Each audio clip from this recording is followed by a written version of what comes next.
It is time now for our Sunday Group. Howard Kurtz, media critic and host of Media Buzz on Fox News Channel. Former State Department spokesperson Marie Harf. Marc Short, former chief of staff for Vice President Mike Pence. And Project 21 chairman Horace Cooper. Welcome to all of you on this holiday weekend. Not everybody in Washington takes off. We appreciate your time being here. Okay, so he says there, Eric Adams, they're not stopping the flow at the border.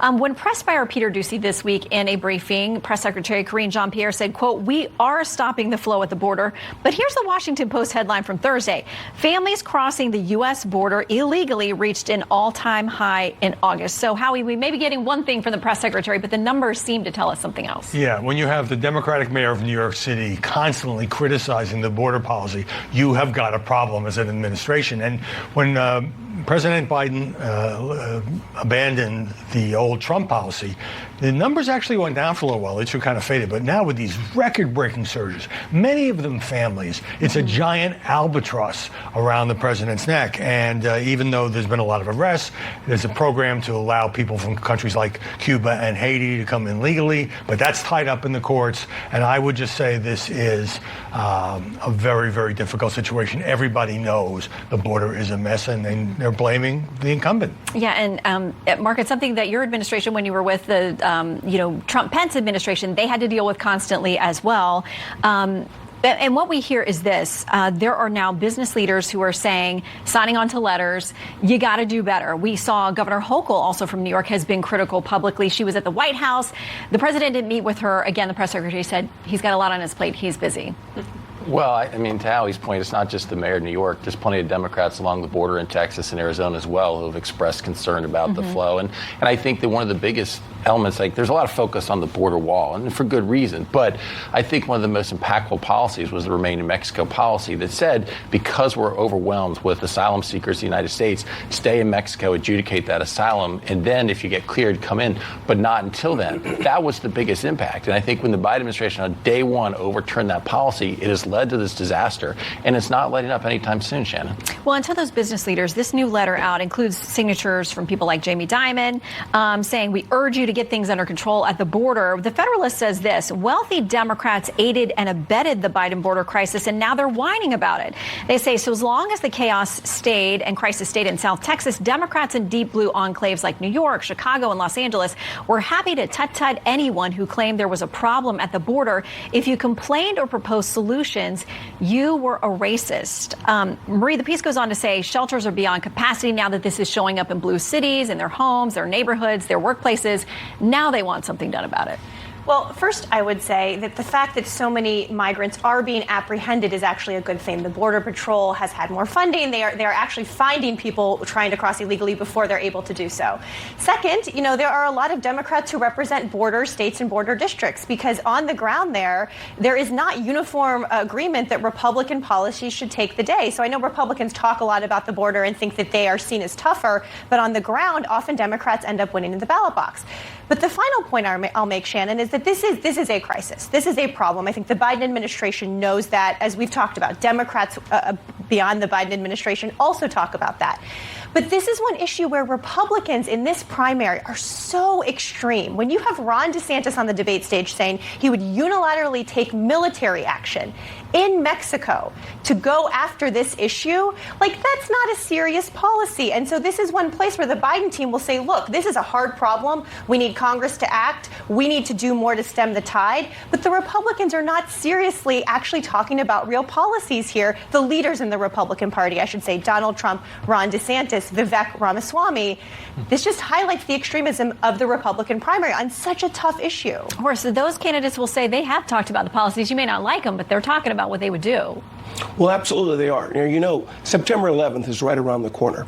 If Rudy Giuliani had been saying, I'm worried, there are serious threats that we face by foreign nationals that could in some way assault our country. He didn't make that claim because he wasn't aware of that. We have mayors now making concerns, and the Washington Post and other sources indicate that record numbers of foreign nationals that are identified as national security risks are coming in.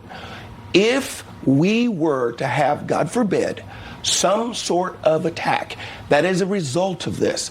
You would not see what George Bush saw, where he gained in the upcoming midterm election control of the United States Senate and easily ran for re-election. You would see devastation politically. So harm and political risk. This is where this is going right now. Well, and as we always note, these are real families and real people that are caught in the middle of this thing. And to see the images is heartbreaking at the border and in these cities where they've ended up on the streets. Meanwhile, the administration's also taking criticism for how it's responded to various disasters. I want to play something. This is from Ohio Senator J.D. Vance and also President Biden talking about why he hasn't gotten to East Palestine just yet.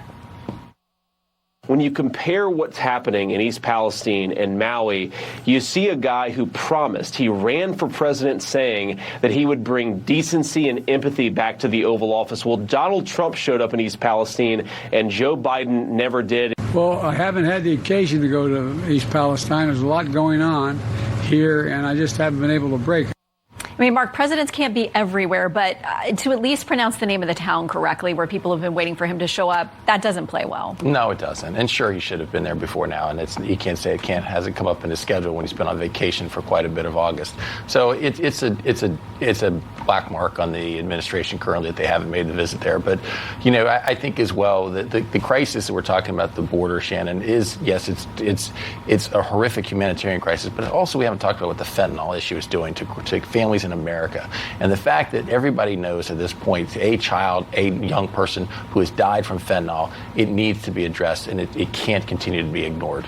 Howard, do you think that the press is going to hone in on this with President Biden, the fact that he hasn't made it there yet to Ohio? Or will they take the explanation, I've been too busy, I have a lot of other things on my plate? Well, I think he just revived the issue by bringing it up because it's been so long since that toxic train disaster. And, when presidents go, I'm glad he went to Maui, I'm glad he went to Florida. It's not that they are going to suddenly change the policy. It is that the president is showing that he cares enough to go. Now, you have to balance that with not disrupting ongoing rescue efforts. But there were 5 days after the absolute disaster, horrifying in Maui, where Biden didn't talk about it at all, or that he would put out statements. I mean, he's got this great bully pulpit, and he is widely described as a man of great empathy, but he needs to use that more, and sometimes he needs to get on that Air Force One and go and show the administration is trying to do everything it can to help the victims. Marie, is that fair? I mean, optics, we know, in this world and on the campaign trail count for a lot. Optics do count for a lot, and I think Joe Biden is widely seen as sort of this empathizer in chief when voters, even if they don't agree with him, meet him in some of these very tough situations that they're going through. They often say he was very comforting, he was very supportive. At the end of the day, though, what they actually need is federal disaster relief from Washington, and the federal fund for that is running out of money because we have so many natural disasters, many prompted by increasing climate change. I will note as well. But look, we are running we are running out of money. And so when the president goes there, he talks to these people. What he can really do besides bringing empathy is money to help rebuild these communities. And so he's asked Congress for billions more in that to refinance that disaster relief fund. I hope Congress votes for it. Not to pick on Ron DeSantis too much this morning, but when he was in Congress, he voted against funding for Hurricane Sandy victims. So now he needs it from the federal government. Republicans love to do this. They vote against disaster relief until their state needs it. So this will be an interesting part of this upcoming government funding fight, right? How much money do we have for places like Maui, for places like Florida? I'm also disappointed the governor didn't see President Biden when he was down there using this natural disaster for political reasons. Biden gave him a pass. He didn't criticize it. Of course he did. I will criticize it, but President Biden didn't. You're right. And oftentimes in these funding things, as you cite with DeSantis, there are many other things that are tied up in these packages. That's and now we've got it tied to Ukraine. And there are people, like I mentioned earlier, Senator Rubio, who's down there in the middle of this disaster in Florida, saying, you're holding Americans hostage when you say you can only get the domestic disaster funding if you're going to give me $24 billion more for Ukraine. My old boss, Dick Armey, used to say that caring about people is the key to success in Washington. And if you can fake that, the rest will come easy. I was going to say, I'm not sure. President hasn't been even faking it. He doesn't want to go through the motions, and the American people are able to tell. This juxtaposition of Ukraine and American domestic, that is the exact worst mixture possible. All right, Horace says.